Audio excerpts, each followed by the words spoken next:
मित्रांनो नमस्कार. एक दोन दिवसांपूर्वी आपण पाहिलं असेल, पुणे मुंबई या महामार्गावर एका बोगद्यानजीक एक अत्यंत धोकादायक असा वायू घेऊन जाणारा टँकर त्या ठिकाणी अपघातग्रस्त झाला आणि रस्त्यावर तो आडवा पडल्यामुळं त्या ठिकाणची संपूर्ण ट्रॅफिक जॅम झाली आणि माझ्या माहितीप्रमाणे 34 तास ती ट्रॅफिक त्या ठिकाणी जॅम होती आणि त्या ट्रॅफिकमधून कुणीही बाहेर पडू शकत नव्हतं. मित्रांनो, खरं तर माझ्या मते मला असं वाटतं की काही खबरदारी आणि उपाययोजना या अपघात झाल्यानंतर IRB ज्यांच्याकडे या एक्सप्रेस वेचं संचालन आहे त्यांनी शासनाने आणि प्रशासनानं यामध्ये करणं खूप गरजेचं होतं.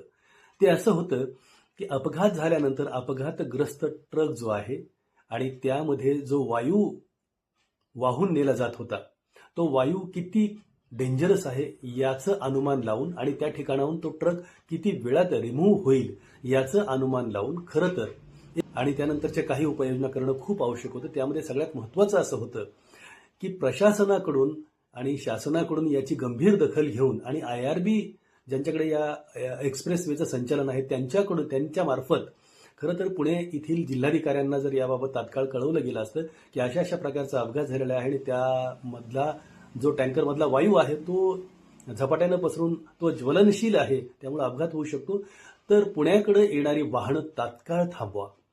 जर अशा प्रकारची सूचना दिली गेली असती तर निश्चितपणे पुणे जिल्हाधिकारी यांनी ती वाहतूक आहे पुण्याकडे जाणारी तर ती वाहतूक त्या ठिकाणीच थांबवली असती आणि ती पर्यायी मार्गाने वळवली असती.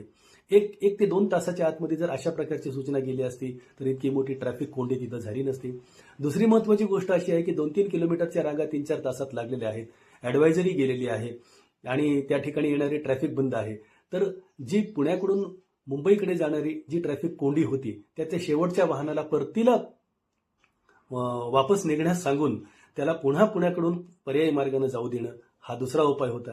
तिसरा उपाय असा होता की ज्या ठिकाणी ही वाहतूक कोंडी आहे त्या ठिकाणी ते जे डिव्हायडर आहे ते तोडून त्या ठिकाणी एक चांगलं रस्ता बनवून ती वाहतूक त्याच ठिकाणावरून मुंबई पुणे जो रस्ता आहे त्याचा दुसरा भाग पलीकडचा त्या मार्गाने पुन्हा वळवता आली असती. आणि तिसरी महत्त्वाची गोष्ट अशी की जेव्हा अशा प्रकारचा अपघात होतो आणि असं दिसून येतं की आता यानंतर कित्येक तास त्या ठिकाणी वाहतूक स्मूथ होऊ शकत नाही, तर अशा वेळी प्रसारमाध्यमाच्या माध्यमातून सर्व जनतेमध्ये एक ॲडव्हायझरी प्रसारित करणं की अशा अशा प्रकारचा अपघात झालेला आहे, त्या ठिकाणचा जो परिसर आहे तर तो परिसर बंद केलेला आहे आणि तो रस्ता वाहतुकीसाठी बंद आहे. तेव्हा कुणीही पुण्याहून मुंबईकडे जाणार असतील तर त्यांनी एक्सप्रेस वेवर येऊ नये जोपर्यंत पुढील सूचना येत नाहीत तोपर्यंत. आणि अशा पद्धतीनं जर सतत ती ॲडव्हायझरी जर प्रसिद्ध केली गेली असती, प्रसारित केली गेली असती, ब्रॉडकास्ट केली गेली असती, टेलिकास्ट केली गेली असती तर संपूर्ण महाराष्ट्रामध्ये हा मेसेज स्प्रेड झाला असता आणि पुण्याकडे जाणारी जी वाहनं आहेत ज्यांना मुंबईला जायचे त्यांना पर्यायी मार्गावरून जाता आलं असतं किंवा वाहनधारक आपली वाहनं घेऊन मुंबईकडे निघाली नसती. तर यापैकी किती सूचनांचा अंमल झाला आणि काय याबद्दल तर कसल्याही प्रकारची माहिती नाहीये.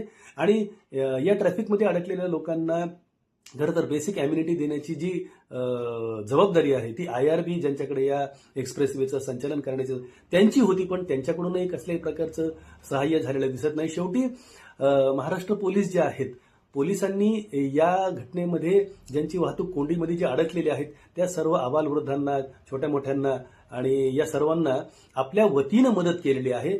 पाणी, अल्पोपहार, तर खरोखरच मुंबई पोलीस किंवा जे महाराष्ट्र पोलीस आहेत ज्यांनी या ट्रॅफिक कोंडीमध्ये मदतीचं कार्य केले ते खरोखरच अभिनंदनास पात्र आहेत.